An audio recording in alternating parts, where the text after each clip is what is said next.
Сайн байцгаана уу? Алнас шанхруудтай энэ өдрийн мэндийг хүргэе. Amis Time podcast-ийн зэрэгэлдээ ертөнцийн шинэ дугаар ороход бэлэн боллоо. Ядарт толгойд Болдбаатар.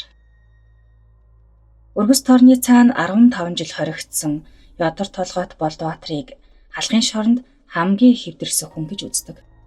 Хүнийг итгүүлэн бишрүүлэх нохоо залтай, ихтгэл нөхрөөж золиосолж мэдэх хорон санаатай, хараамай хижээсэн өөдгөө зантай, ууж идэхийн дон шугулсан шунхаа сэтгэлтэй, өрөвдөж хайрлахыг өчөөхөнч мэдтгий харгас араншинтай. Ер нь хүнд байх бүхий л муу муухай зүйлийг биетэй шингээсэн байна. Энэ утгаар нь түүнийг мууёр 666-гийн сүнс гэж нэрлэж болно. Ямар сайндаа л ядарт толгойд гэдэг хоч авах билээ дээ. Тэрээр халахын шоронд мэрэг төлөхөөр алдарсан, зайран дэмдэн, хуйлгаан дугар сэт нарыг дуурайж, мэрэг төлөг хараалж ятах хийх гэсэн боловч булгаатай үйл ажиллагаа нэлэрч бөгөө хүлдэж ирчээ. Гэвч маш муухай арга зээл сураад 1997 онд шоронгоос суллагдсан байна. Ийм хүн наранд гараад юу хийх нь ойлгомжтой. Тэгээд аимшигтай муухай жигшүүрт хэрэг үлдэв. Шашин хийдийн газраас шар орхимж хонх дамар хулгаалаад өөрийгөө лам хэмээн өргөмжлөн бэргэн хуйлгааны дүр тоглон нэгэн хот айлыг сүрүүлэх шахсан билээ. Гэвч эцэст нь өөрийнхөө амь насыг алдаж үзэсгүй муухай хэргийн субъект болоо зогсохгүй. Баянтал сумын малчин дашторжинд хизээж арилшгүй хар толб үлдээсэн юм. Мухар сусагт хит автсан зарим нэг хүмүүст сэрэмжлүүлэх үүднээс ядарт толгойд Болдбаатарын үйлцэн хэргийг толилуулъя.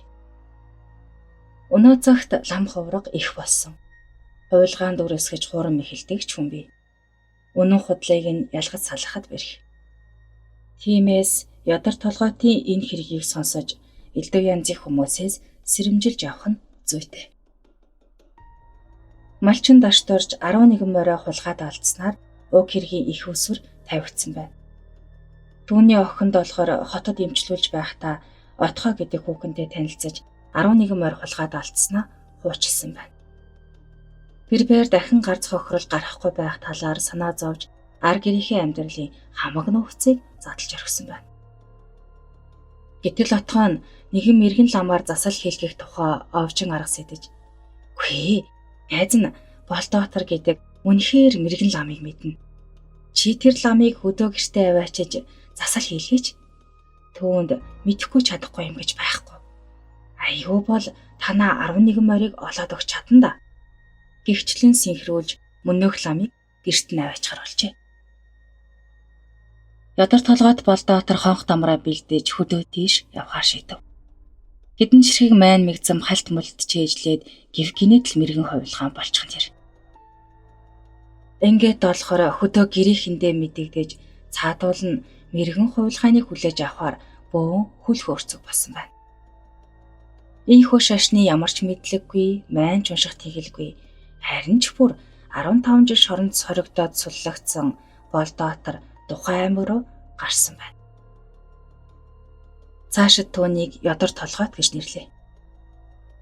Тэрээр хэлэхдээ би нууц байдалд байдаг дээд зэргийн хувилгаан учраа миний тухай ямар ч хүнд мэдэгдэж болохгүй хэмээн айлцсан тул дашторжийн том банд Чойрын наад талын 18 дугаар зөвлөгөөс түүнийг нууцаар авч гэртээ авчирсан байна. Ядарт толгойд очсон өдрөөсөө эхлэн янз бүрээр дөвчгнөж, шашин шүтлэх дэлгэхтэй дашторжийнхныг бишрүүлж, тэднийг өөрийнхөө эрхэнд бүрэн оруулж амжсан байгаа юм. Дөнгөж очсон шөнөө гэрийн эзэн бадамс өмнөд хандаж, "Үгүй, одоохон гар. Гэрийн чин баруун хаяанд моогоо ирж гисэн байна. Танаад айхтар мууёрын сүн шүглсэн байна та. Алив гараад үзье" гэд гэрт байгаа хүмүүсийг бүгдийг нь дагуулад гарсан байна. Гэтэл бадамс сүрэнгийн нүдэнд үнэхээр ч муухай харагдсан байна. Бүр хилэн цоролцоод байсан гэж бодчих. Гэтэл тэр нь тухайн үед зах дээр зарагддаг байсан хүүхдийн тоглоом муугаа байсныг хинж анзаарсангүй. Сартаа шүн байсан тул тиймч нарийн харах боломж олдоогүй юм байна. Ядар толгойд бусдаас төрүүлж очиод могоог дааванд боогоод гаднаас нь сураар баглаад бадав суранд гардуулахад тэд нэлээн алж хэрвээцсэн байна. Гэтэл тэр "За, наад могоогоо дэрэн дагуураа хийгээд унт. Танайд сүн шүглсэн байна. Хэрвээ энэ могооноос айх юм бол танаах цаашид өөдлөхгүй. Хамаг мал чинь лусын ивэлд очно" хэмээн дөвчгөнж өгч. Батам сүрэнж түүний хэлсэн ёсоор дэрэн дагуураа хийгээд унтаад өгч. Тэгээд могоо урин дууддаг айхтар хүн байна даа гэд улам ихээр биширсэн байна. Гэтэл өглөө босоод дэрэн дагуураа үзтэл өнөөх могоо нь алга болчихсон байж. Бодвол ядар толгойд нэг газар хийгээвэз. Тэрээр учир зүггүй цамнаж "Хээ! Могоо алдсан учир танаах одоо өөдлөхгүй. Голомтоороо сүрэх тавилантай айл байна л да. Хогчнээ, хогчин" гих зэрэгээр хараан зүгчээ. Ингээд бадам сүрэнг нилийн загнаж байснаа. "Танаад нүрэлсэн барцтыг би л зайлуулж чадна. Та нар миний үгнээс гажих хэрэг байхгүй шүү.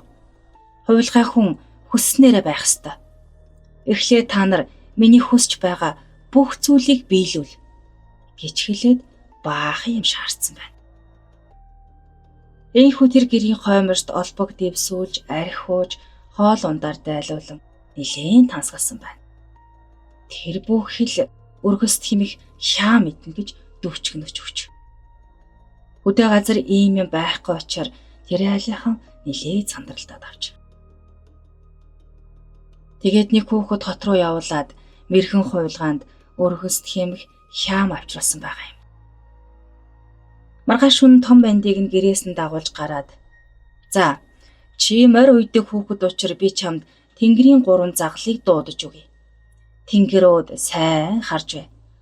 Тэндээс нэг юм бууж ирнэ. Чи шүүрч аваад энэ дааванд боогоорой" гэсэн байна. Гэтэл шөнийн харанхуй тэнгэрээс нэг юм буугаад ирэх шиг болсонд нөгөө банд буугаад авч. Тэр үед "За, наатаха авдрандаа хийж хадгал" хэмээн ядар толгойд айлтав. Өглөө босоод үзтэл мөн л алга болчихсон байж. Үүнд нь ядар толгойд учиргүй ихээр уурлаж "Чи ёстой нэг заяа норхсон хүүхэд байна. 2 жилийн дараа чи шоронгийн тав болно. Миний мэргэнд яг тэгж бууж байна. Үгэнд орохгүй бол наатахыг чин аргалж өгөхгүй шүү" хэмээн загнаж бөөн дөвчгөнж. Дараа шөнө нь хурмастаас цагаан хураггүй хэмээн лаа унтраа. Төдөлгүй тооноор нь цагаан хураг ороод ирэх шиг болсон байна. Тэгээд хэсэг байднснаа буцаад алга болчихж. Гэтэл ядар толгойд хурганы арьс уцаар уяад тооноор унжуулсан хэрэг байж л дээ. Түүнийг нь хэнч мэдсэнгүй. Хожим нь харин уцаар уйсан болох нь мөрдөн байцаалт явцад тогтоогдчихэ. Хурмастаас цагаан хураг болгодог айхавтар хувилгаан байна гэж бөөд биширцгээв. Мөн наадамд ууж байсан морьтыг нь хурдлуулна хэмээн өөрийнхөө өмсч байсан цамцыг газар дивсэн бүх морьтыг нь цамцан дээгүүрээ алхуулсан байна. Гэтэл 2 хоногийн дараа зарим морьтынх нь хөл доголсон байна. Энэ нь бас л ядар толгойтой хийсэн ажил бөгөөд хожим мөрдөн байцаалтын явцад урдан хүрэн борныхын туйраанаас төмөр гарч ирсэн байна. Мөн хонин сүрэгтэн даллаг авч 2-3 хоньны толгойд хадаг уйтал хэд хоногийн дараа толгой нь хамуурч түүний 18 сэтэртэй хонь эргөө өвчин тусчгаж. Ядар толгойд ямар нэгэн бодис авч явсан бололтой. Манер нэг шүн лаа унтрааж харанхуйд тэмччин охин долоорынх нь 3 настай охиныг час хийтэл чарлуулжээ. Энэ үед гэрийн эзэгтэй бадам сүрэн гинэд дургуунд хурч "Хээ, ламгүй. Та юм хийх болохоор дандаа гэрэл унтрааж авах юм. Та юу н харанхуйд юу хийгээд байдаг юм?" гэсэнд "Энэ охин чинь бузарцсан охин байна. Хараач" гэд чихнээс нь өгсөн жом гаргаад ирж. Ногоо цагаа дэлгэрсэн 100 цагийн хөдөөний айлд жом байна гэхэд даанч итгэмээргүй юм. Бодвол ядар толгойд хотоос жом авчирсан бололтой.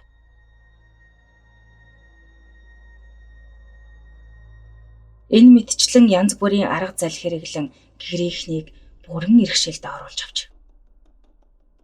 Манд хуулгын хотод байхдаа Отгоо гэгч хүүхнээс авсан мэдээллийнхээ дагуу гэрийнхний төрсөн жил, сар, мэнгэ төөргийг нэг бүрчлэн хэлж тэднийг улам бишрүүлсэн байна.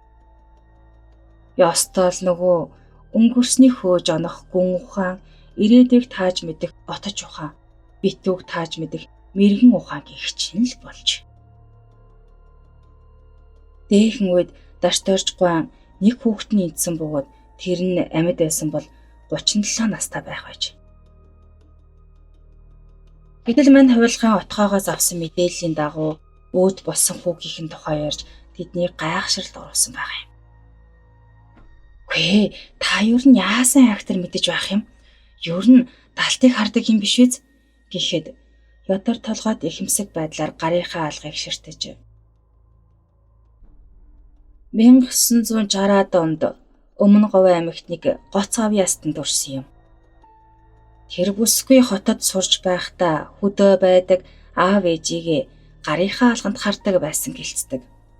Надад яг ийм аав яс би. Өнгөрсөн ба ирээдүй миний алганд үе үе харагддаг юм. Ялангуяа шөнийн харах үед илүү тод харагддаг. Та намайг гэрэл унтраалаа гэж загнаад байдаг.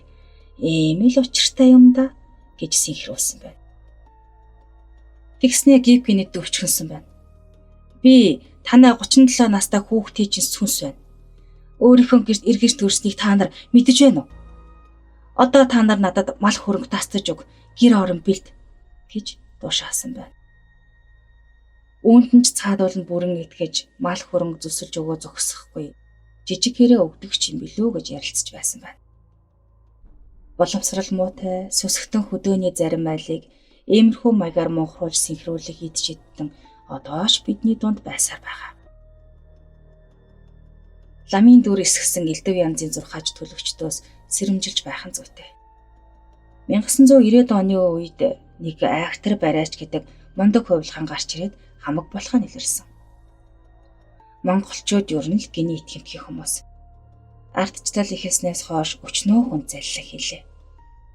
Энэ бүхнээс сэрэмжилж санаа авах цаг болсон баймаар. Ингээд Ядар толгой сүулдэ улам даварч. Танаахыг би гэр бүлээр чи сүрүүлж чадна шүү. Нэг ч хүн үлдээх голомтыг чинь хүйс тэмтэрнэ. Бурхан Тэнгэр намайг илгээсэн юм. Сүнс сүлт гэж байдаг бол би тэр чинь байна.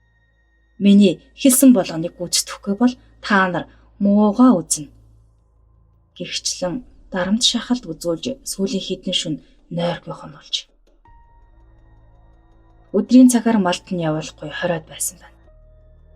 Энэ нь ямар учиртай вэ гэвэл Ядар толгойтын хамсаатнууд хотоос машинтай ирж малын бэлчээрээс хоньыг нь ачих төлөвлөгөөтэй байсан бололтой. Бүтэн 2 хоног дашторж гуйг малд нь явуулахгүй харж цагдан янз бүрийн юм шаардаж байсан бөгөөд энэ хооронд 100 гаруй хон нь хулгаад алдагдсан байна. Ядар толгойтын эгцгийг нь тааруулаад жижиг банданд хониндоо явтал түүнийг малын бэлчээрт шарангийн жаргаас илтэн хөөж. Алга босон 100 гаруй хоньных нь сэгж байсангүй. Энэ мэд зүйлсээс болж дашторж Бадам сүрэн нарын сэтгэл нь хурж эхлэв. Ер нь энэ хүн манад гай зовлон учруулж мэдэх хүн байна. Хувилгаан биш амьсан чөтгөр байна. Даруйхан хөөж явуулъя. Эсвэл цагтаа дуудъя гэж сэрэмжлэв. Даанч хожуу ухаарч дээ. Гэтэл нэг орой гэрийн эзэгтэй Бадам сүрэнгийн сэтгэл мэдрэлийн өвчин гинэт хөдөлж хүүхдийнхээ толгойг жадам судраар адслаад манайд чөтгөр нүрэлсэн байна. Энэ чөтгөрийг өрсөж устгахгүй бол бидэнд аюул учрна хэмээн сэтгэхүйн садалд орж солиорчээ.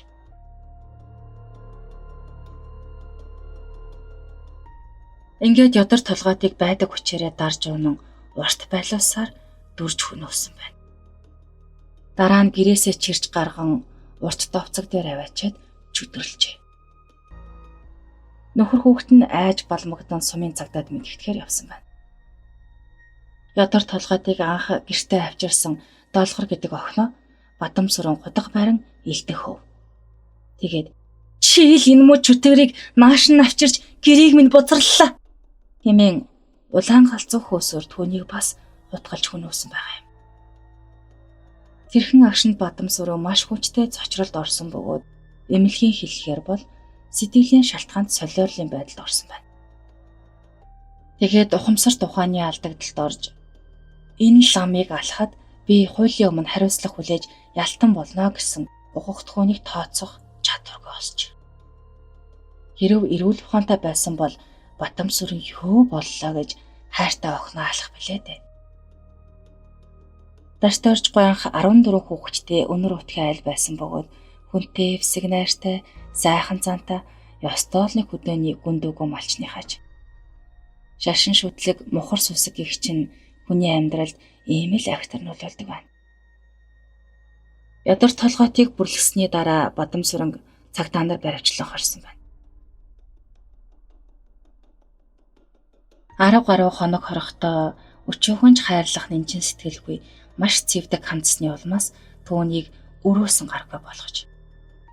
Анх хоригдож байхдаа гараа хаалганд хавчуулснаас тэрэн сэтэрж өрөө хүртэл хавдаж хавдар нь бүр 10 бетоны дайтай бүдүүрч үнэр танаар орчход байхад нь огтхонч тоож үзээгүй байна. Тэгээд Бадамсүрэн мөрөөрөө тариулж үрд дахирч дутуу болжээ. Бадамсүрэн маш их шүтлэгтэй удам дамжсан лам хүний хүүхэд байсан бөгөөд ядар толгойтын мөнхруулганд маш түргэн автаж хийсэн болгонд нь үнэмшээд түүнийг өрөөсөө авралт бурхнаа л гэж үздсэн байгаа юм. Гэтэл нөгөө авралт бурхны ажиллагаа нь дандаа хорлон суудах буруу үйлдэл болж хувирсан. Энэ үед Бадамсүрэнгийн сэтгэл зүйд авралт бурхан биш бууг чөтгөр байна гэсэн ойлголт төрсөн.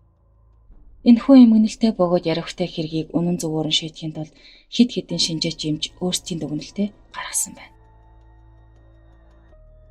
Эцэст нь шүү сэтгэл зэмбэг судлалын хувьд үйлдэлсэн хэргийг хариуцах чадваргүй гэж аль бие усны онош тогтоожээ. Халахын шоронд 15 жил хоригдсон ядар толгойд болдоотор шоронгоос дөнгөж суллагдаад ийхүү бузар хэргийн субъект болж тамийн орон руу илгэээгдэжээ. За өнөөдөр хамт байсан сонсогчдоо баярлалаа. Энд хүргээд нэвтрүүлгийн өндөрлөе. Дараагийнхаа дугаараар эргэн баяртайгаар уулзцгаая.